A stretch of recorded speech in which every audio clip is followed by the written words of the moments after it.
Hello commandos, welcome to Biomentor classes online. आपका स्वागत है। तो रीकैप सीरीज में थर्मल प्रॉपर्टीज ऑफ मैटर का आज हम करने जा रहे हैं तीसरा लेक्चर। तीसरे लेक्चर में हमने बहुत सारे महत्वपूर्ण इंपॉर्टेंट क्वेश्चंस को कलेक्ट किया है और उम्मीद है कि रीकैप सीरीज से आपको और आपके रिवीजन में मदद मिल रही होगी। तो हम इसका प्रयास कर रहे हैं, आप भी अपना रिवीजन मजबूती से करिए और पास हो जाइए, यही हमारी कामना है। तो चलिए शुरू करते हैं। ये रहा हमारा पहला सवाल, बहुत इंपॉर्टेंट सवाल है, पेंडुलम क्लॉक पे पूछे जाने वाला सवाल है। ये हमेशा इंपॉर्टेंट है, हर साल इंपॉर्टेंट है, तो उसको आप नोट करिए। अब देखिए सवाल को हम पढ़ते हैं। तो सबसे पहले तो सवाल में एक बात है, a clock with a metal, ठीक है, a clock with a metal pendulum beating seconds keeps correct time at 0 degree Celsius. तो 0 डिग्री सेल्सियस पे ये जो पेंडुलम क्लॉक है बिल्कुल सही समय देती है। आगे पढ़ते हैं, if it loses 12.5 second a day at 25 degree Celsius, the coefficient of linear expansion of the metal pendulum is। अब देखिए इसको थोड़ा समझते हैं। तो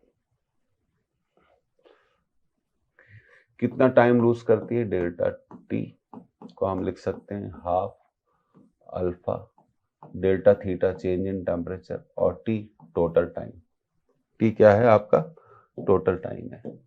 अब देखिए 12.5 सेकंड इसने लूज किया, अल्फा दिया नहीं गया है, चेंज इन टेम्परेचर हमें मालूम है 25 माइनस 0, क्योंकि 0 पे राइट टाइम है, और टोटल एक दिन में कितने सेकंड होते हैं, 86,400 सेकंड्स। तो हम इसको मल्टीप्लाई कर देंगे 86,400 सेकंड। अब देखिए खास बात, कितना इजी कैलकुलेशन है, ये 12.5 है और ये है 25/2 इंटू, अच्छा अल्फा, हाँ अल्फा लिखा हमने, और ये हमारा कुल दिया हुआ है 86,400। तो देखिए ये 2 25 को कैंसिल कर देगा, तो ये आ जाएगा 12.5। कैलकुलेशन देखिए कितनी आसान है, 12.5 अल्फा इंटू 86,400, तो ये कैंसिल हो गया, तो 1 इक्वल टू 86,400 अल्फा। तो अल्फा की वैल्यू आ जाएगी 1/86,000 पर डिग्री सेल्सियस। तो ये इसका सही आंसर है। तो इसका सही आंसर है हमारा, कौन सा आंसर होगा, ये first answer is the right answer. बहुत बढ़िया सवाल है, बहुत इंपॉर्टेंट है और बहुत पूछा जाने वाला सवाल है। आगे बढ़ते हैं, अगले सवाल की तरफ जाते हैं। देखिए पढ़ते हैं उसको, फिर से समझ लीजिए। Delta T change in time, alpha coefficient of linear expansion, delta theta change in temperature और टी एक दिन का टोटल समय, जिसे हमने सेकंड में लिखा है 86,400 सेकंड। अब आगे बढ़ते हैं, ये भी अच्छा सवाल है, हीट कंडक्शन पर बेस्ड क्वेश्चन है, इसको भी आप नोट करिए। अब देखिए, two rods of copper and brass having the same length, इनकी लेंथ क्या है, सेम है, एंड क्रॉस सेक्शन भी सेम है, are joined end to end, उन्हें एंड टू एंड जोड़ा जाता है। The free end of the copper rod is at 0 degree Celsius and that of brass rod is eight 100 degree Celsius in steady state. If thermal conductivity of copper is 4 times that of brass, find the temperature at the junction of two rods। बहुत बढ़िया सवाल है, हम इसको एक star question बोल सकते हैं। तो देखिए पहली बात, हीट हमेशा हाई टेम्परेचर से लो टेम्परेचर की तरफ फ्लो होती है। तो सबसे पहले हम एक डायग्राम बनाएंगे और डायग्राम से इसको समझेंगे। अब देखिए ये आपकी ब्रास रॉड है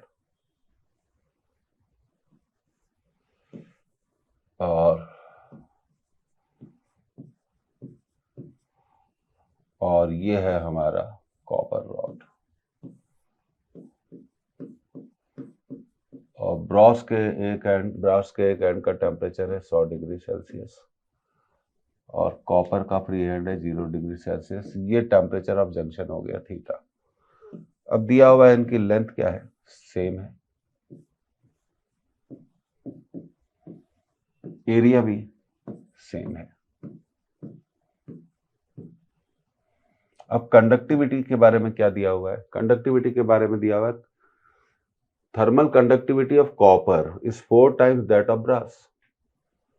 अगर ब्रास की कंडक्टिविटी हम मान लेंगे के, तो कॉपर की कंडक्टिविटी मानना पड़ेगी 4K। तो हम जानते हैं in steady state of heat conduction, in steady state of heat conduction, बात कर रहे हैं steady state of heat conduction की, Q/T rate of flow of heat, जितना ब्रास में होगा उतना ही Q/T किस में होगा, कॉपर में होगा।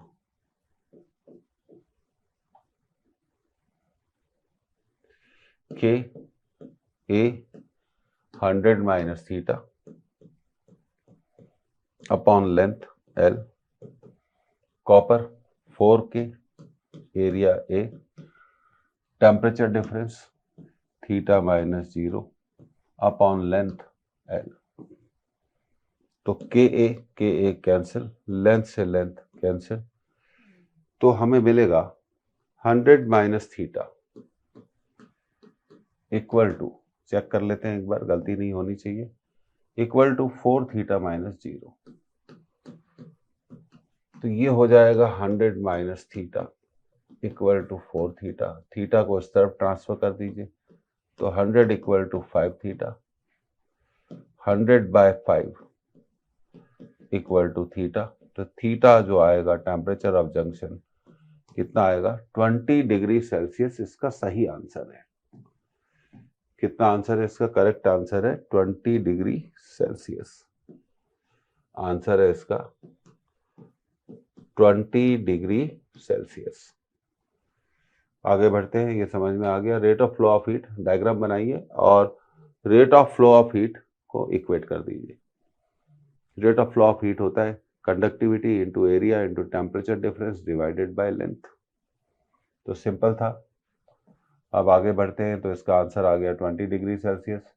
अब ये रहा हमारा अगला क्वेश्चन, ये भी इंपॉर्टेंट है, इसको आप नोट करिए। ओके, तो ये बड़ा अच्छा क्वेश्चन है, आपने इसे नोट कर लिया होगा।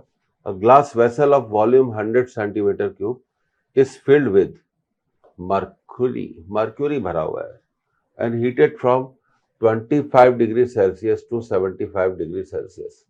अब पूछते हैं what volume of mercury will overflow. तो मरकरी का कितना वॉल्यूम उस वेसल से बाहर आएगा। तो देखिए यहाँ पर दो एक्सपेंशन की बात हो रही है, एक तो ग्लास का वॉल्यूम एक्सपेंशन और एक मरकरी का वॉल्यूम एक्सपेंशन। मैं आपको एक एग्जांपल से बताना चाहता हूँ। मान लीजिए ग्लास का एक्सपेंशन हुआ 10 सेंटीमीटर क्यूब और मरकरी का हुआ 12 सेंटीमीटर क्यूब। तो कितना मरकरी बाहर आएगा, बहुत सिंपल है, 12 में से आप 10 को क्या कर दीजिए, माइनस कर दीजिए। तो यहाँ पे यही कंसेप्ट हमें यूज करनी है। What volume of mercury will overflow, कितना ओवरफ्लो होगा। Coefficient of linear expansion of glass, तो देखिए ये अल्फा दिया हुआ है, पर हमें वॉल्यूम एक्सपेंशन चाहिए जो कि होता है 3 अल्फा। तो ये हो गया 3 into 1.8 into 10 to the power minus 6, तो ये हो गया 5.4 into 10 to the power minus 6। अब आगे बढ़ते हैं क्वेश्चन में। And coefficient of volume expansion of mercury, ठीक है। तो अब हम वॉल्यूम एक्सपेंशन का फॉर्मूला लगाएंगे। तो सबसे पहले ग्लास के लिए हम यूज करते हैं। मान लीजिए ग्लास का एक्सपेंशन हो गया V डैश और initial volume 1 minus gamma delta theta. तो ये हो गया आपका 100, गामा हम निकाल चुके हैं 5.4 into 10 to the power minus 6, temperature change 75 minus 25, तो ये आ गया हमारा V dash equal to 1 minus 5.5, 75 में से 25 माइनस हुआ 50, 10 टू द पावर माइनस 6, तो ये हो गया आपका 100। थोड़ा टाइम लगेगा, कैलकुलेशन का मामला है। 54 into 5 into 10 to the power minus 6, तो अब हम इसको सॉल्व कर सकते हैं। 100 270 into 10 to the power minus 6, तो ये हो गया आपका 100 1 minus 27 into 10 to the power minus 6। तो ये तो पहली कैलकुलेशन हो गई। अब मर्क्यूरी का भी वॉल्यूम एक्सपेंशन होगा, वो दिया हुआ है coefficient 1.8 into 10 to the power minus 4। अब मर्क्यूरी के लिए हम कैलकुलेट कर लेते हैं। फॉर मर्क्यूरी मान लीजिए मर्क्यूरी का वॉल्यूम कितना है वी डैश, तो इनिशियल वॉल्यूम तो सेम ही था, 1 माइनस गामा दिया हुआ है। मरकरी के लिए गामा दिया हुआ है 1.8 into 10 to the power minus 4, 1.8 into 10 to the power minus 4, और temperature change 75 minus 25। V double dash mercury कितना वॉल्यूम रखता है, इनिशियल वॉल्यूम तो दिया हुआ है 100, तो ये हो गया 1.8 into 50 into 10 to the power minus 4, एक डेसिमल हट जाएगा, तो वी डबल डैश हो गया आपका 100 1 minus 18 into 5, that is 90 into 10 to the power minus 4, तो वी डबल डैश हो गया 100 1 minus 9 into 10 to the power minus 3। अब कितना मरकरी ओवरफ्लो होगा, तो वॉल्यूम ऑफ मर्क्यूरी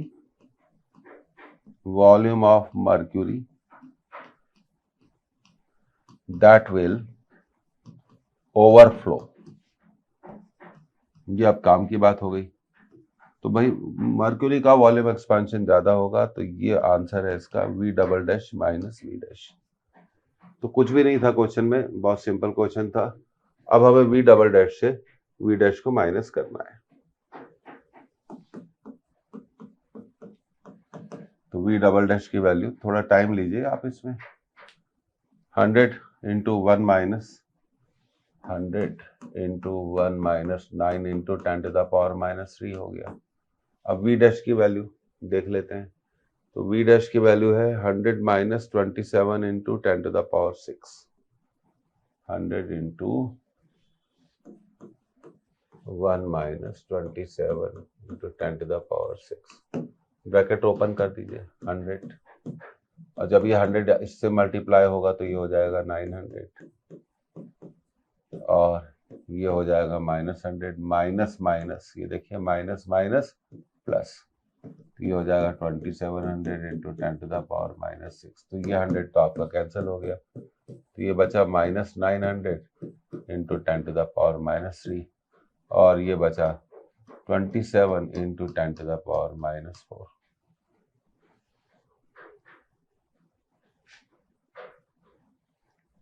तो ये आपका कंसेप्ट हो गया। अब कॉमन क्या निकलेगा, देखिए सबसे पहली बात है, इसको हम लिख लेंगे 9 into 10 to the power minus 1, और ये हो गया 27 into 10 to the power minus 4, तो ये हो गया माइनस 0.9, और ये हो गया 0.0027। तो अब आप इसको कैलकुलेट करना है, तो सीधी बात है, यह 0.9 यहाँ पर बड़ा है, तो हमें माइनस करना पड़ेगा 0.9 से, और माइनस साइन, माइनस आंसर जब आता है तो ये बताता है कि वॉल्यूम क्या हो गया, ज्यादा हो गया, ओवरफ्लो वॉल्यूम को बताता है, तो ये हो गया 0.0027। 10 में से 7 गया 3, 9 बचा 7, ये बचा 8, 0.8073, तो इसका जो आंसर होगा 0.8073। तो कई बार एग्जाम में सिंपल डेटा पे भी सवाल आ सकता है, तो इसमें कोई डाउट हमें नहीं रखना चाहिए। तो माइनस साइन का मतलब होता है ओवरफ्लो। ठीक है, तो ये कंसेप्ट है। और मर्क्यूरी की वॉल्यूम ज़्यादा होगी और ग्लास की एक्सपांशन कम होगी। आगे बढ़ते हैं, ये हमारा अगला सवाल। अब मैं इस सवाल के बारे में आपसे एक वर्ड कहना चाहता हूँ जो बहुत इम्पोर्टेंट है, कि भाई ये सवाल बहुत इम्पोर्टेंट है, इसको आप नोट कर लीजिए। अब इस क्वेश्चन को पूछा जा सकता है। देखिए, सबसे पहली बात तो हम एक लिस्ट बना लेते हैं, ए बी सी। ए का टेम्परेचर है 10 डिग्री सेल्सियस, बी का टेम्परेचर है 15 डिग्री सेल्सियस और सी का टेम्परेचर है 20 डिग्री सेल्सियस। अब क्वेश्चन में कहा गया है कि जब हम ए और बी को मिक्स करते हैं, तो अगर आप ए और बी को मिक्स करेंगे तो ये देखिए कि किसका टेम्परेचर ज़्यादा है, बी का टेम्परेचर ज़्यादा है ए से, तो हीट का फ्लो क्या होगा, higher temperature to lower temperature होगा। तो हीट हमेशा बी से लेकर ए की तरफ फ्लो होगी। तो कैलोरीमेट्री का प्रिंसिपल हम लगाकर इस क्वेश्चन को सॉल्व करेंगे। Heat loss equal to heat gain. तो हीट लूज कौन करेगा, बी, और हीट गेन कौन करेगा, ए। तो अब देखिए, सबसे पहले हम फर्स्ट पार्ट स्टार्ट कर देते हैं। ए का टेम्परेचर है 10 डिग्री सेल्सियस, बी का टेम्परेचर है 15 degree Celsius and temperature of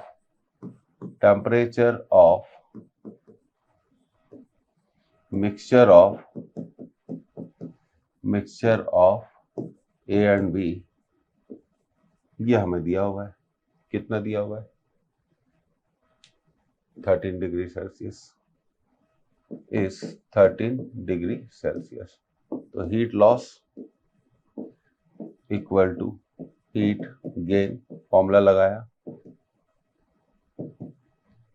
heat loss कौन करेगा, बी करेगा, तो वो होगा mass M specific heat of B delta theta 15 minus 13, क्योंकि उसका टेम्परेचर 15 है, मिक्सचर का 13 है। हीट गेन कौन करेगा, ए, मास ऑफ ए मान लिया एम, स्पेसिफिक हीट ऑफ ए ऐसे, तो टेम्परेचर हो गया चेंज 13 माइनस 10, तो ये एम से एम तो कट गया, तो ये हमें मिला 2SB इक्वल टू 3SA। ये स्पेसिफिक हीट में रिलेशनशिप मिल गई। ये तो इसका पहला पार्ट हो गया। अब क्वेश्चन की तरफ वापस चलते हैं और देखते हैं, जब बी और सी को मिक्स किया जाता है तो टेम्परेचर ऑफ मिक्सचर क्या होता है, 16 डिग्री सेल्सियस। तो देखिए, बी का टेम्परेचर 15 डिग्री सेल्सियस, सी का टेम्परेचर 20 डिग्री सेल्सियस और टेम्परेचर ऑफ मिक्सचर कितना है, ये दिया हुआ है। टेम्परेचर ऑफ मिक्सचर कितना दिया हुआ है, 16 डिग्री सेल्सियस। तो देखिए, सी का टेम्परेचर बी से ज्यादा है, तो हीट का जो फ्लो होगा सी से बी की तरफ होगा। बी हीट गेन करेगा और सी हीट लूज करेगा। तो heat loss equal to heat gain, इसको अप्लाई कर दिया तो हीट किसने लूज करी, सी ने। स्पेसिफिक हीट मान लेते हैं उसकी SC, 20 से 16 हो गया 20 माइनस 16, और बी हीट रिसीव करेगा, specific heat of B 16 minus 15, M से M cancel, 4 times of SC equal to SB। तो ये हो गया हमारा कौन सा इक्वेशन, दूसरा इक्वेशन। ये स्पेसिफिक हीट पे हमने रिलेशनशिप निकाल ली, बी और ए की और सी और बी की। अब क्वेश्चन पे वापस लौटते हैं। क्वेश्चन कहता है कि बताइए what will be the temperature when A and C are mixed. तो जब ए और सी को मिक्स करेंगे तो देखिए, ए का टेम्परेचर 10 है और सी का टेम्परेचर कितना है, 20 है। तो हीट का फ्लो डेफिनेटली सी से लेकर ए की तरफ होगा। तो अब क्या करते हैं, ये दो इक्वेशन तो हमें आ गए, तो सबसे पहले इन इक्वेशन को हम कैरी फॉरवर्ड करेंगे अगली स्लाइड में। 2SB equal to 3SA। 2SB equal to 3SA। एक तो ये इक्वेशन था। दूसरा इक्वेशन था 4SC equal to SB। 4SC equal to SB। तो अब क्या करेंगे, दूसरे इक्वेशन से SB की वैल्यू यहां डाल देंगे फर्स्ट में। तो ये देखिए, ये इक्वेशन हो जाएगा 2SB की वैल्यू ये है, 4SC यहां रख दी, और ये हो गया 3SA। तो 8SC इक्वल टू 3SA। तो आप पूछ रहे होंगे ऐसा क्यों किया? क्योंकि अब हम A और C को मिक्स करने जा रहे हैं, तो हमें A और C की स्पेसिफिक हीट में रिलेशनशिप मालूम होनी चाहिए। तो अब ये देखिए, A का टेम्परेचर है 10 डिग्री सेल्सियस, C का टेम्परेचर है 20 डिग्री सेल्सियस, और हम मान लेते हैं कि टेम्परेचर ऑफ मिक्सचर कितना है? टेम्परेचर ऑफ मिक्सचर हम मान लेते हैं थीटा। तो फॉर्मूला लगाया, heat loss equal to heat gain. एक ही तो फॉर्मूला है और एक ही कंसेप्ट है। तो हीट लूज कौन करेगा? सी करेगा। सी का मास m, s ऑफ सी की स्पेसिफिक हीट। तो सी का कितना? अभी 20 है, 20 से कहा जाएगा थीटा पे, तो 20 माइनस थीटा।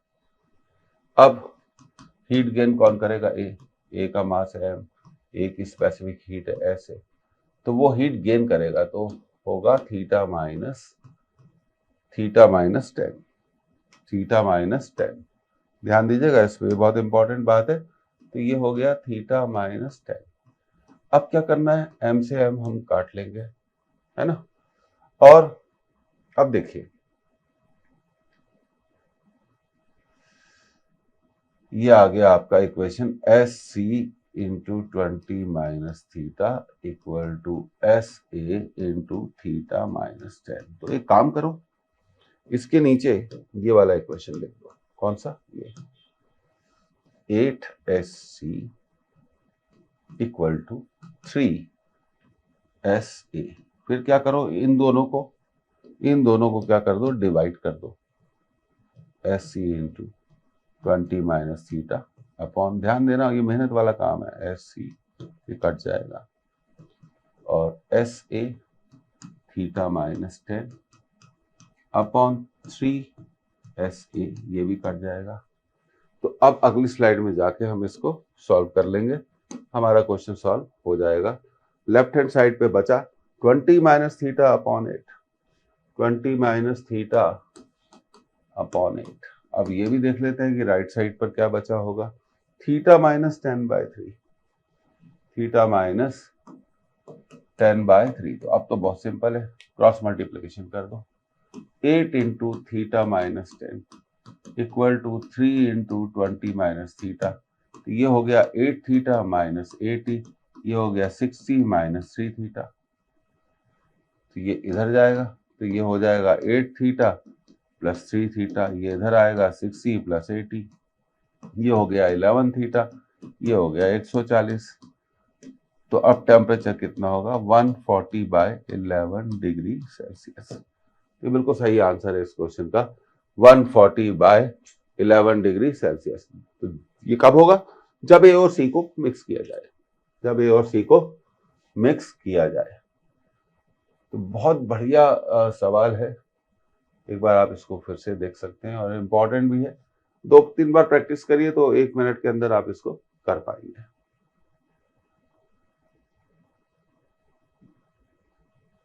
आप चाहे तो इसका स्क्रीनशॉट लेके इसको नोट कर सकते हैं। यही टेक्निक थी, इन दोनों इक्वेशंस को हमने क्या कर दिया, डिवाइड कर दिया, तो रिलेशनशिप आसानी से आ गई। तो ये रहा आपका आंसर। अब आगे बढ़ते हैं अगले सवाल की तरफ। ये हमारा अगला सवाल है, इसको आप नोट करिए।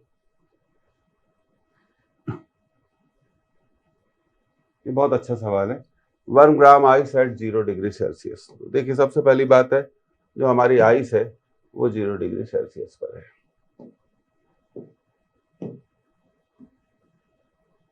is placed in a calorimeter having 1 gram of water at 40 degree Celsius, find equilibrium temperature. ये सवाल आ सकता है इस साल, इस तरह का सवाल आ सकता है, ध्यान रखिए।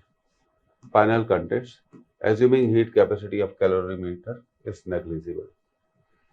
तो हमसे पूछा गया है 1 ग्राम आइस जो 0 डिग्री सेल्सियस पर है, उसको हम मिलाते हैं 1 ग्राम पानी जो 40 डिग्री सेल्सियस पे है, तो बताओ मिक्सचर का फाइनल टेम्परेचर कितना होगा। क्वेश्चन में पूछा गया इस मिश्रण का, मिक्सचर का फाइनल टेम्परेचर क्या होगा। दूसरा पूछा गया इसके कंटेंट क्या होंगे। तो कंटेंट क्या होंगे उसका मतलब क्या है कि भाई उसमें कितना पानी होगा और कितनी बर्फ होगी। अब देखिए concept number 1, to melt 1 gram ice at 0 degree Celsius, we need, हमें जरूरत है, वी नीड कितनी, क्योंकि बर्फ की, आइस की लेटेंट हीट होती है 80 calories.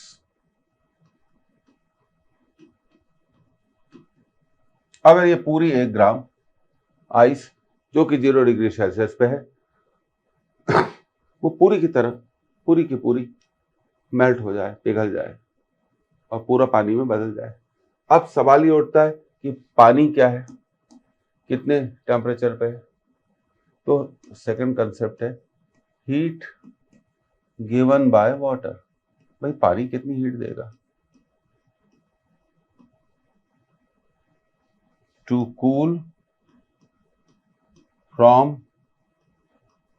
40 degree Celsius to 0 degree Celsius. तो देखिए बड़ी इंपॉर्टेंट बात है कि पानी ठंडा होगा, जब पानी ठंडा होगा तो अपनी हीट किसको देगा, बर्फ को देगा, जिससे वो बर्फ मेल्ट हो सके।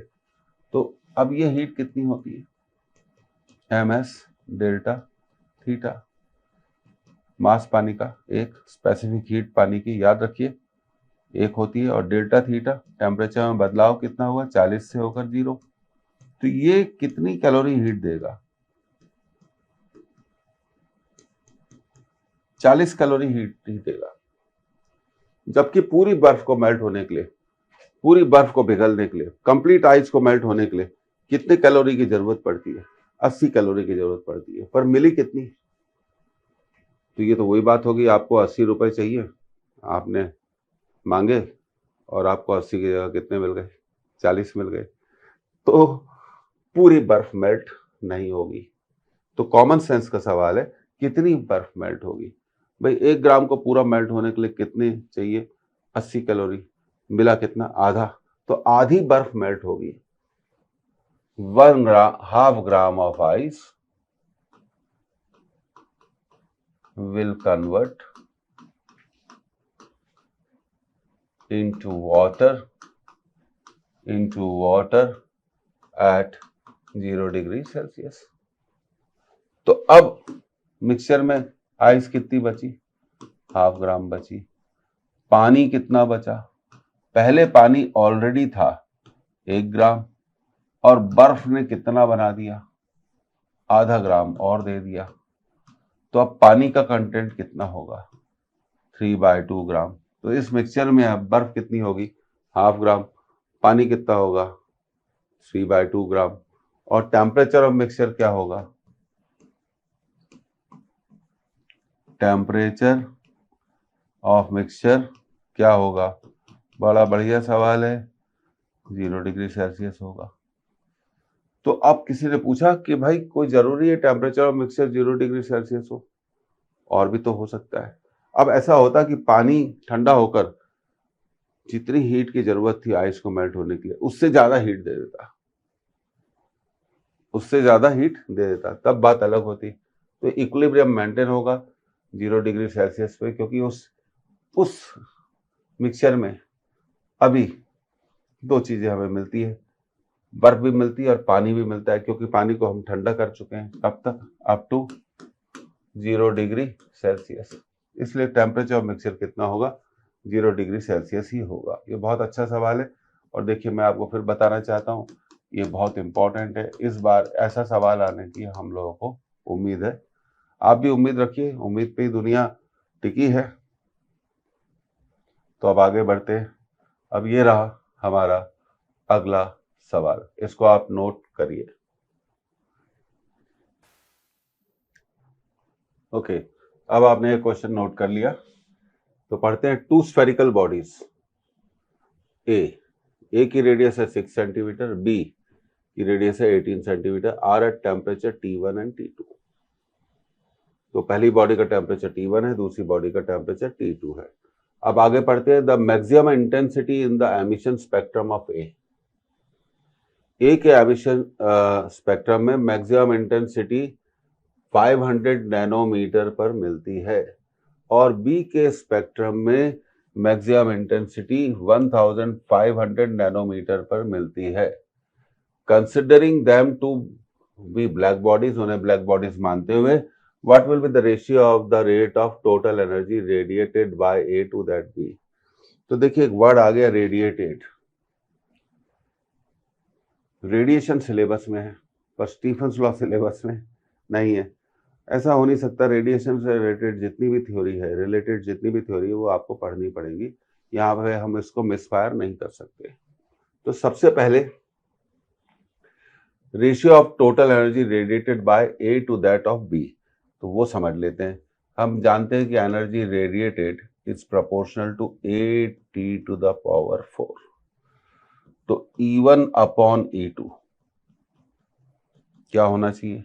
A1 upon A2 into T1 to the power 4 upon T2 to the power 4। अब क्वेश्चन को हम ध्यान से पढ़ते हैं तो हमें पता चलता है कि T1 T2 नहीं दिए हुए। कोई बात नहीं, उसका भी हमारे पास इलाज है। हम जानते हैं λ1 T1 इक्वल टू λ2 T2। λ1 पहली वेवलेंथ है 500, या लिख दिया 500, और λ2 दिया हुआ है 1500, 1500। तो देखिए ये तो आपका कट गया।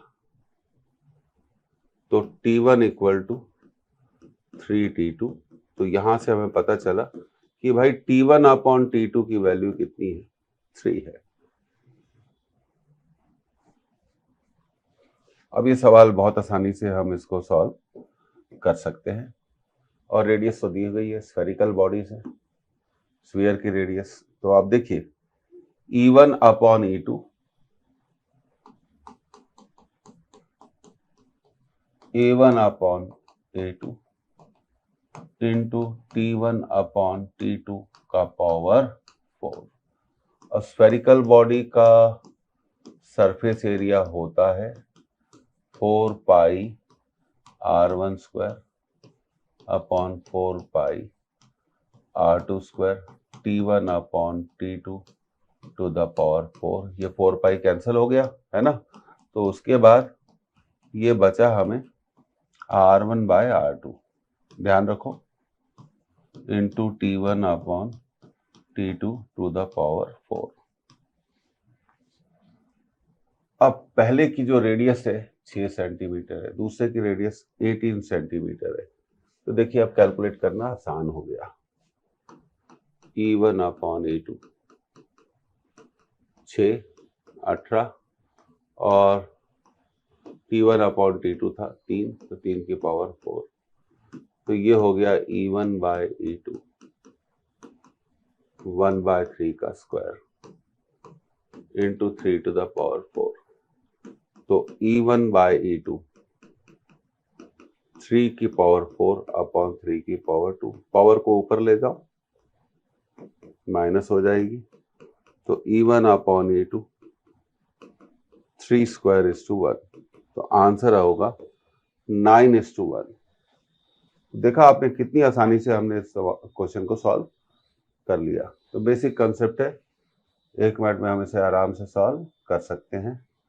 तो ये रहा इसका जो correct answer, 9:1।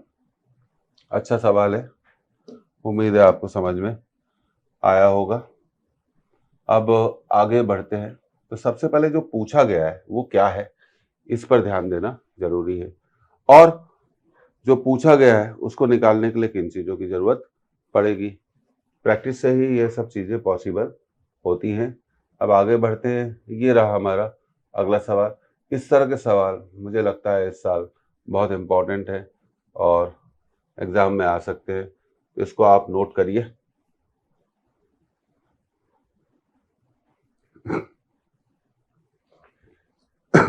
Steam eight 100 degree Celsius, भाप जो 100 डिग्री सेल्सियस पर है,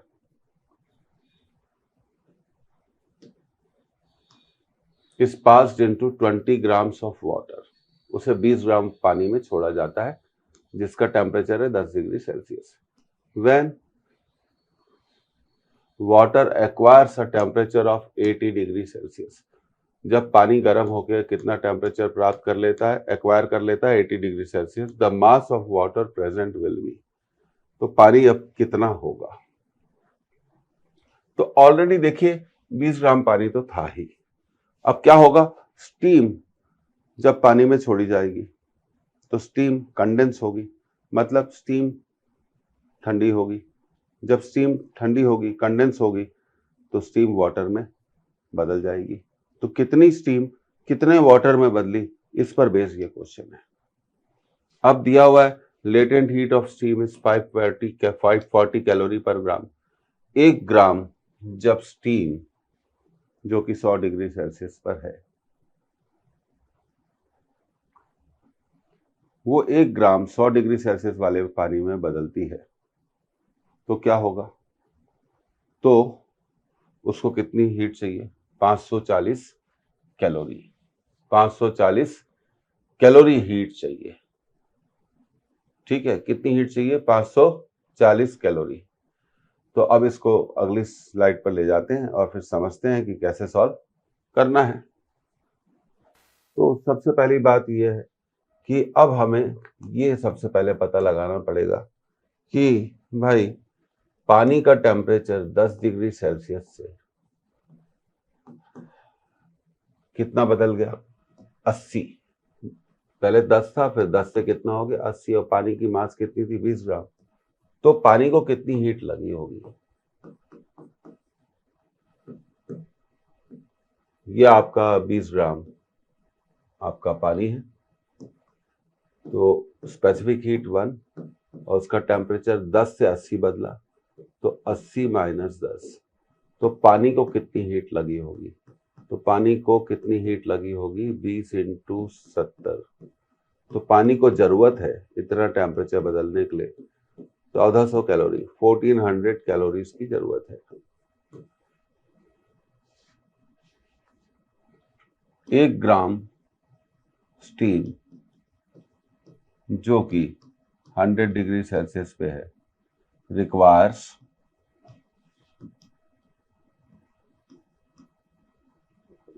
not requires gives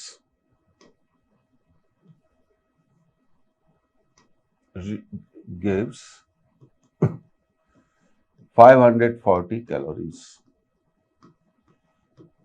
of heat to convert into water at 100 degree Celsius. पर पानी को कितनी हीट की जरूरत है, 1400 कैलोरी। तो इसके लिए कितनी स्टीम पानी में बदली होगी, तो ml को हमने लिख दिया 1400। ये मास ऑफ स्टीम है जो पानी में बदला होगा। 100 डिग्री सेल्सियस की स्टीम 100 डिग्री सेल्सियस के पानी में बदल जाएगी। तो स्टीम की स्पेसिफिक हीट है 540 equal to 1400।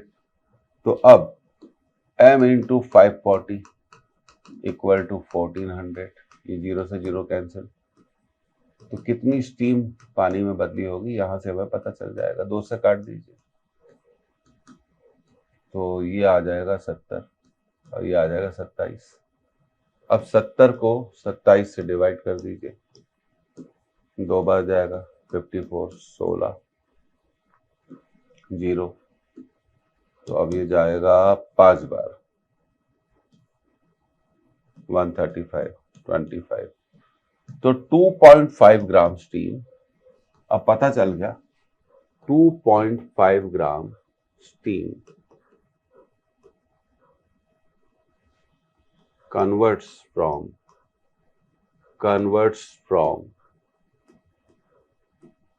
from 100 degrees Celsius steam to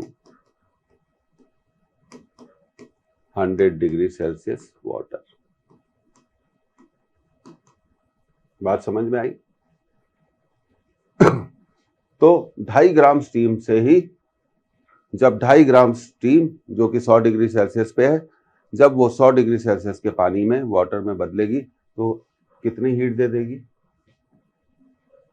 1400 calorie heat दे देगी, जिससे कि पानी का टेम्परेचर 10 डिग्री सेल्सियस से 28 डिग्री सेल्सियस बढ़ जाएगा। तो अब हमारे मिक्सचर में पहले से ही पानी था 20 ग्राम, अब स्टीम भी पानी में बदल गई, तो ये हो गया हमारा कितना? 2.5 ग्राम। तो अब पानी कितना हो गया? 22.5 ग्राम। तो अब इस मिक्सचर में कितना पानी मिलना चाहिए हमें? 22.5 ग्राम। इसका करेक्ट आंसर है 22.5 gram. The fourth answer is the right answer.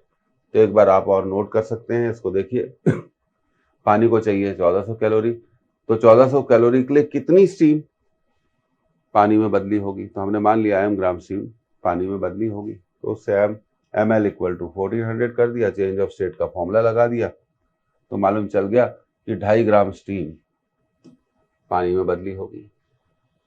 तो पहले से मिक्सचर में पानी था 20, अब 2.5 ग्राम स्टीम और पानी में बदल गई, तो टोटल पानी कितना हो गया मिक्सचर में? 22.5 ग्राम। तो इस तरह के सवाल इस साल हम सोचते हैं कि आ सकते हैं। अब ये रहा हमारा अगला सवाल, ये बिल्कुल सिंपल है पर आज भी ये बहुत इंपॉर्टेंट है, इसको आप नोट करिए।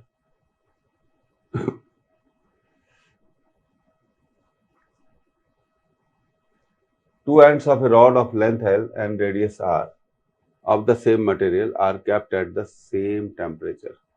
Which of the following rod conducts most heat? तो देखिए, सबसे पहले हीट कंडक्शन की कंडीशन पर काम कर लेते हैं। मान लीजिए रॉड के एंड का टेम्परेचर है θ1 डिग्री सेल्सियस और इसका टेम्परेचर है θ2 डिग्री सेल्सियस, इसकी लेंथ L है और रेडियस कितनी है? R है। तो हीट कंडक्शन क्या होगा? Q equal to KA θ1 minus θ2,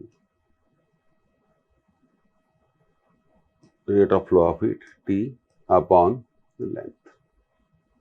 तो इस क्वेश्चन में क्योंकि मटेरियल सेम है इसलिए K क्या हो गया? कांस्टेंट हो गया। θ1 माइनस θ2 भी सेम है, पर लेंथ और एरिया अलग अलग है। तो Q बाय T हम कह सकते हैं, यहां से हम कह सकते हैं rate of flow of heat is proportional to area upon length, पर area is proportional to R square, तो हम कह सकते हैं कि Q बाय T कितना? Q by T is proportional to R square by L। तो rate of flow of heat किस पे डिपेंड करेगा? R स्क्वायर अपॉन L पर डिपेंड करेगा। जिस रॉड के लिए, यहाँ 4 रॉड्स दी गई हैं 4 आंसर में, जिस रॉड के लिए R स्क्वायर बाय L सबसे ज्यादा होगा उस रॉड से ज्यादा हीट कंडक्ट होगी। तो आंसर से हमें करना पड़ेगा, इसे हम रिवर्स क्वेश्चन कहते हैं। तो ऑप्शन ए के लिए हम R स्क्वायर बाय L निकालते हैं। R कितना है? 1 सेंटीमीटर, L कितना है? 50। तो R स्क्वायर बाय L आ गया 1 स्क्वायर बाय 50, 1/50। अब ऑप्शन बी के लिए निकालेंगे R स्क्वायर बाय L। तो ऑप्शन बी को पढ़ते हैं। लेंथ है 100, रेडियस है 2, तो 2 स्क्वायर बाय 100, 4/100 कितना आ गया? 1/25, ये आ गया अब 1/5 को आप लिख सकते हो 0.02, 1/25 को आप लिख सकते हो 0.04। अब ऑप्शन सी के लिए r²/l निकालेंगे। r है 0.5 को आप लिख सकते हैं आधा, और यह है 25, तो आधे का स्क्वायर डिवाइडेड बाय 25, ये हो जाएगा 1/4/25, 1/100 मतलब 0.01। अब बचा आंसर नंबर 4, उसके लिए r²/l निकालते हैं। तो देखिए r है 1.5 सेंटीमीटर, तो थोड़ा इसको आप ऐसे लिखो 3/2 सेंटीमीटर। क्या लिखना है? 3/2 सेंटीमीटर, तो थोड़ा ठीक रहेगा। और लेंथ है 75, तो 3/2 का स्क्वायर अपॉन 75, 3 का स्क्वायर हो जाएगा 9 और 2 का स्क्वायर हो जाएगा 4, तो ये नीचे चला जाएगा, तो 9/300, 3 से काट दो, 3/100, तो 0.03। तो सबसे ज्यादा हीट किस में कंडक्ट होगी? बी में, क्योंकि बी के लिए r²/l, क्योंकि बी के लिए r²/l सबसे ज्यादा है। तो इसका जो करेक्ट आंसर है वो होना चाहिए बी। और डेफिनेटली ये क्वेश्चन इंपॉर्टेंट है।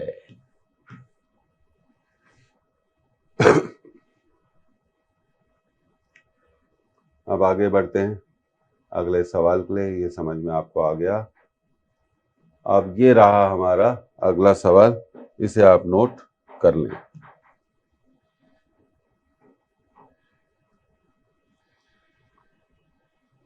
अब देखिए,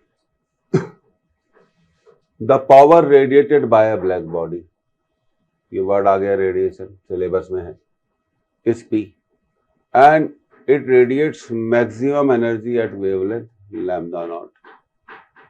If the temperature of the black body is now changed, बदल दिया जाए, so that it radiates maximum energy at wavelength 3/4 lambda 0, the power radiated by it becomes Np। तब वो कितनी पावर रेडिएट करती है? Np। तो N की वैल्यू क्या है? तो सबसे पहले भाई पावर क्या है? पावर मतलब energy radiated divided by time. Energy radiated पर सेकंड, ये किसके प्रोपोर्शनल होती है? टेम्परेचर की पावर 4 के प्रोपोर्शनल होती है। तो हम कह सकते हैं कि P1/P2, T1/T2 whole to the power 4। अब क्वेश्चन में दिया गया कि भाई पहले पावर कितनी थी? P थी, बाद में हो गई NP, तो ये हो गया T1/T2 to the power 4, P से P कट गया। तो अब मिला क्या हमें? अब हमें मिला 1/n equal to T1/T2 to the power 4। तो भाई n निकालना है तो इस फॉर्मूले का यूज करना पड़ेगा। अब मैं एक टेम्परेचर है, पहले वेवलेंथ कितनी थी? लैम्डा नॉट, बाद में वेवलेंथ कितनी होगी? 3/4 लैम्डा नॉट। तो हम जानते हैं कि λ1 T1 इक्वल टू λ2 T2। पहले थी λ1, टेम्परेचर था T1, मैक्सिमम एनर्जी जिसमें मिलती है, और ये हो गया 3 λ0/4 इक्वल टू T2।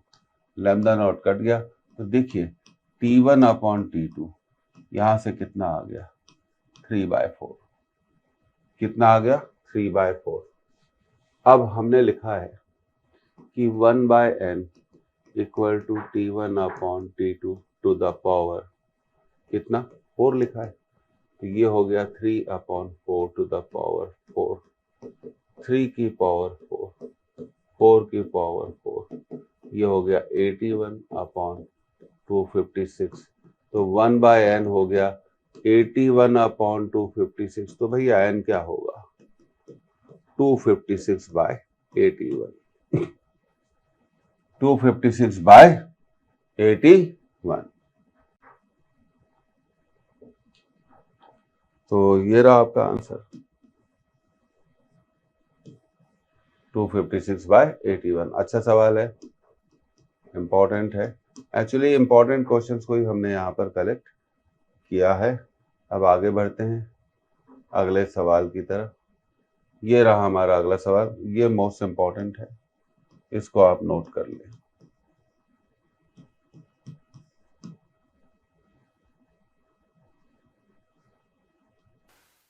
ओके, अब क्वेश्चन पढ़ते हैं। दो रॉड्स दी गई हैं, एक एल्यूमिनियम की है जिसकी लेंथ L1 है, having coefficient of linear expansion aluminium के लिए अल्फा 1 है, और दूसरी स्टील की है जिसकी लेंथ L2 है और जिसका कोफिशिएंट ऑफ लीनियर एक्सपेंशन कितना है, अल्फा 2 है। इन्हें जोड़ा जाता है end to end. The expansion in both the rod is same on variation of temperature. तो क्वेश्चन कहता है कि टेम्परेचर बदलने पर दोनों की लेंथ में जो भी चेंज होता है वो सेम होता है। एक्सपांशन इज सेम का मतलब है कि दोनों की जो लेंथ में बदलाव होता है वो बिल्कुल समान होता है। Then the value of L1 upon L1 plus L2। बहुत बढ़िया क्वेश्चन है, तो चलिए इसको करते हैं। सबसे पहले कोफिशिएंट ऑफ लीनियर एक्सपेंशन की डेफिनेशन पर बात करेंगे। हम जानते हैं कि चेंज इन लेंथ को हम लिख सकते हैं alpha coefficient of linear expansion change in temperature upon original length. अब सबसे पहले हमारे को क्वेश्चन में दिया गया है एल्यूमिनियम, तो हाँ यस, पहले एल्यूमिनियम दिया गया है, उसके बाद स्टील दिया गया है। तो सबसे पहले हम लिखेंगे एल्यूमिनियम के लिए क्या होगा,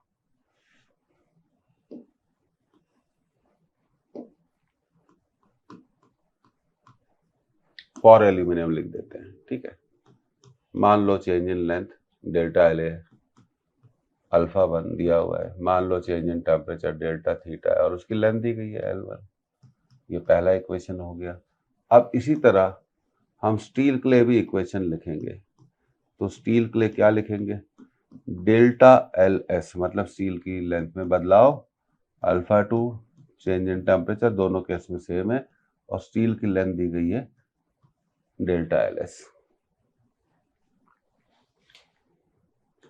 अब ये गिवन है कि जितना एल्यूमिनियम की लेंथ में चेंज होता है उतना ही चेंज स्टील की लेंथ में भी होता है, ये दिया हुआ है। तो यहाँ से हम डेल्टा LA की वैल्यू यहाँ रख देंगे और यहाँ से डेल्टा LS की वैल्यू रख देंगे। तो देखिए alpha 1 delta theta upon L1, alpha 2 delta theta upon L2। तो डेल्टा थीटा कैंसिल हो गया, तो ये मिला हमें alpha 1 by L1 equal to alpha 2 by L2। तो अब हम इसको लिखेंगे L2 by L1 equal to alpha 2 by alpha 1। यहां तक क्लियर है। L2 by L1 equal to alpha 2 by alpha 1। अब क्या करना है आगे, दोनों साइड आप क्या करिए, एक जोड़ दीजिए, add 1 to both sides. So we are doing this, alpha 2 by alpha 1 plus 1। आपको समझ में आ जाएगा कि क्यों जोड़ा गया। एलसीएम लीजिए, L2 प्लस L1, यहाँ पे भी एलसीएम लीजिए, alpha 1 equal to alpha 2 plus alpha 1। इसके बाद रिवर्स कर दीजिए, दोनों फ्रैक्शन को पलट दीजिए, पलट दो भाई। तो पलटने पे ये आएगा upon L2 plus L1 alpha 1 upon alpha 2 plus alpha 1। तो ये हमारा आंसर आ गया। तो देखते हैं कौन सा आंसर है, alpha 1 upon alpha 2 plus alpha 1, alpha 1 upon alpha 1 plus alpha 2। ये देखिए, ये दिख रहा है आपको, आंसर दिख रहा है ये। तो first answer is the right. Most important star question है, ऐसे क्वेश्चन की तैयारी जरूर करिए। अब अगले क्वेश्चन की तरफ चलते हैं। एक बार आप इसे और देख लीजिए, पलटा दीजिए, फिर 1 ऐड कर दीजिए, तो बाकी का काम क्या था, आसान था। और एक बार फिर आंसर को हम चेक करने वाले हैं। यस, बिल्कुल ठीक है, आंसर हमने ठीक लगाया। तो याद रखिए ये इंपॉर्टेंट सवाल है। अब अगले सवाल की तरफ बढ़ रहे हैं। ये भी बहुत अच्छा सवाल है, वॉल्यूम एक्सपेंशन पर बेस, इसको नोट करें।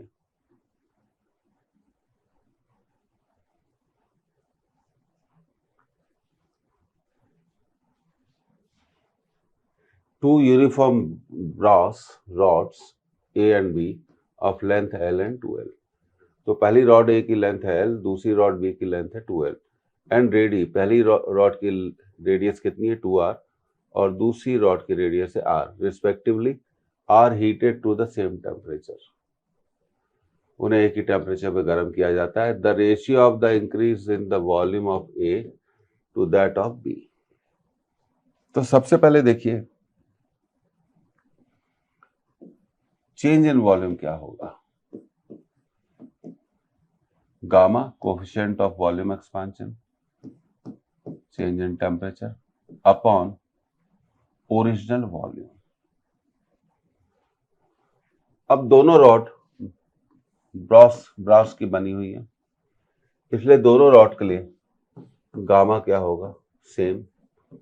सेम का मतलब कांस्टेंट होगा, सेम का मतलब क्या होगा, कांस्टेंट होगा। और दोनों के लिए चेंज इन टेम्परेचर क्या है, सेम है। सेम का मतलब मैं आपको बता चुका हूं, तो दोनों के लिए क्या होगा, कांस्टेंट होगा। तो change in volume is inversely proportional to volume, ये फॉर्मूला बन गया। Change in volume is inversely proportional to volume. ये बात समझ में आई? तो आगे बढ़ते हैं। तो delta V is inversely proportional to V, तो हम लिख सकते हैं delta V1 upon delta V2। V नीचे है तो V2 अपॉन V1।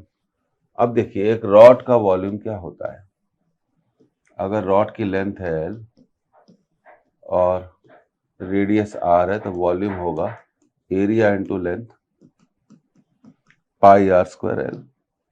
ठीक है, तो इसी पर तो delta V1 upon delta V2 पहली रॉड का वॉल्यूम, पहली रॉड की रेडियस है 2R, कितनी है 2R और लेंथ है L, पाई 2R स्क्वायर। अच्छा, हम ये लिख रहे हैं पहली रॉड के लिए, I am sorry for this, तो इसको थोड़ा ठीक करना पड़ेगा। पहली रॉड के लिए V1 नीचे है, ओके, रेडियस है 2R और लेंथ है L। अब दूसरी रॉड की रेडियस कितनी है R और दूसरी रॉड की लेंथ कितनी है 2L, पाई R स्क्वायर और लेंथ कितनी है 2L। तो पाई से पाई कैंसिल हो गया, तो चेंज इन वॉल्यूम का रेशियो हो गया, देखिएगा ध्यान से, 2R स्क्वायर L और नीचे 2 का स्क्वायर कितना आ जाएगा 4R स्क्वायर L, ये कट गया तो ये आया आपका 2:4। 2 से 4 2 बार कट गया, 2 से 4 2 बार कट गया, तो delta V1 by delta V2, delta V1 by delta V2 का आंसर होगा 1:2। तो इस क्वेश्चन का जो आंसर है वो है 1:2। ये रहा आपका आंसर 1:2। अच्छा क्वेश्चन है, सिंपल है और 1 मिनट में हम ऐसे क्वेश्चन का आंसर दे सकते हैं। अब ये रहा हमारा पेंडुलम पर बेस्ड क्वेश्चन, ये भी इंपॉर्टेंट क्वेश्चन है, या आप इसे ध्यान रखें, तो आप इसे नोट कर लें।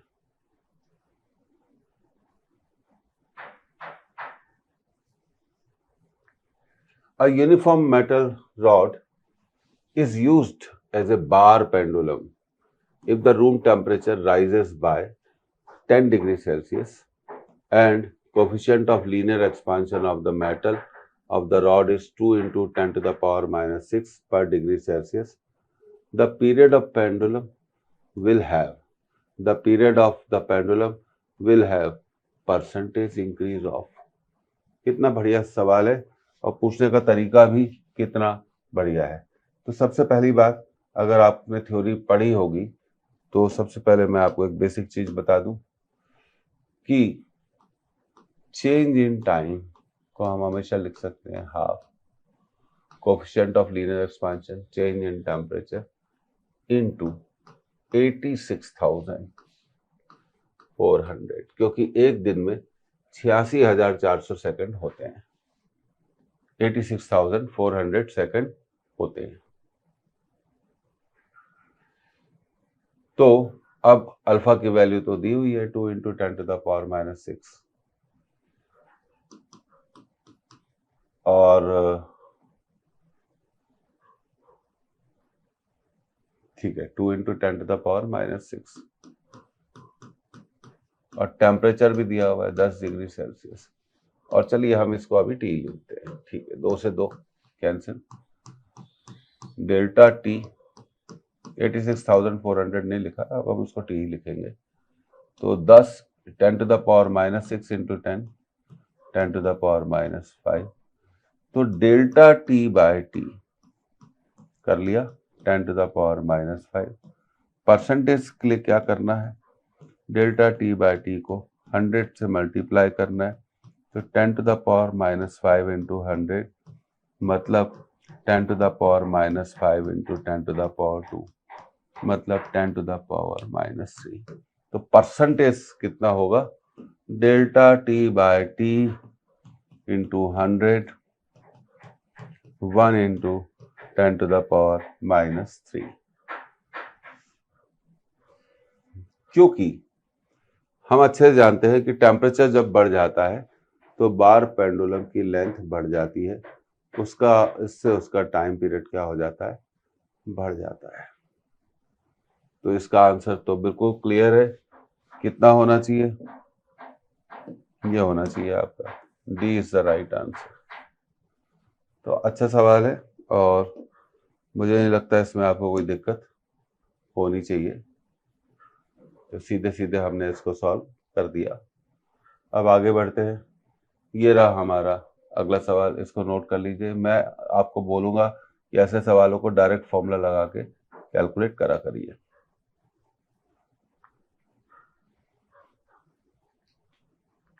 ओके, तो सवाल कहता है 2 रॉड्स ऑफ लेंथ, 2 रॉड्स हैं जिनकी लेंथ है L1, L and 2L, having coefficient of linear expansion alpha and 2 alpha respectively are connected end to end, मतलब ऐसे जोड़ दिया end to end. The average coefficient of linear expansion of the composite rod is equal to, तो मेरा ये कहना है कि आपको फॉर्मूला याद होना चाहिए, अल्फा इक्विवेलेंट जिसे हम एवरेज भी बोलते हैं, alpha 1 L1 plus alpha 2 L2, एक मिनट थोड़ा इसको सही लिख दें, alpha 2 into L2 upon L1 plus L2, जब भी उन्हें सीरीज में जोड़ा जाएगा। अब अल्फा 1 की वैल्यू देखिए, अल्फा है, लेंथ की वैल्यू है L, अल्फा 2 की वैल्यू है 2 अल्फा और लेंथ की वैल्यू है 2L, और L1 L प्लस 2L, तो अल्फा इक्विवेलेंट कितना आएगा, इसी स्लाइड पर ये क्वेश्चन सॉल्व हो जाएगा। तो ये हो जाएगा 5 अल्फा L जोड़कर, और ये हो जाएगा 3L, L से L कैंसिल, तो इक्विवेलेंट कोएफिशिएंट ऑफ एक्सपेंशन होगा 5 अल्फा बाय 3, 5 अल्फा बाय 3। तो बढ़िया सवाल है, 5 अल्फा बाय 3, तो ये रहा आपका आंसर 5 अल्फा बाय 3। तो ये क्लियर हो गया। अब आगे बढ़ते हैं, अगले सवाल। अब देखिए 5 अल्फा बाय 3 आ गया। अब इसको आप इंपॉर्टेंट मार्क कर लीजिए, और ये फॉर्मूला आपको हमेशा याद रखना है, इसको आप नोट कर लीजिए एक बार, और इंपॉर्टेंट क्वेश्चन भी मार्क कर लीजिए।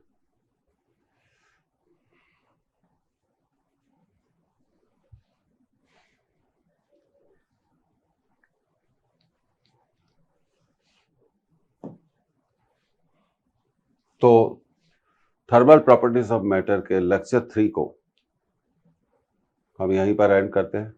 उम्मीद है इन तीनों लेक्चर से आपको अपने रिवीजन में मदद मिली होगी। तो रीकैप सीरीज का जो मेन एम है, कुछ ऐसे बच्चे हैं जिन्होंने कोर्स कर लिया है, या पूरा करा है, या आधा करा है, या 1/4 करा है, उनके कुछ चैप्टर पढ़े हुए हैं और उन चैप्टर्स को वो रिवाइज करना चाहते हैं। तो इसी को ध्यान में रखते हुए इस सीरीज को लॉन्च किया गया है और हम कोशिश करते हैं कि आपको ज़्यादा से ज़्यादा वेरिएशन वाले सवाल कराएं, जिससे आपका रिवीजन और मजबूत हो और आप आने वाली परीक्षा में सफल हो जाएं। तो रीकैप सीरीज के अगले चैप्टर्स के लेक्चर में फिर हमारी और आपकी मुलाकात होगी और फिर ढेर सारी क्वेश्चंस की प्रैक्टिस की जाएगी।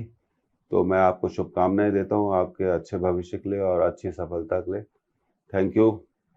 तो फिर मिलेंगे। See you. Bye bye.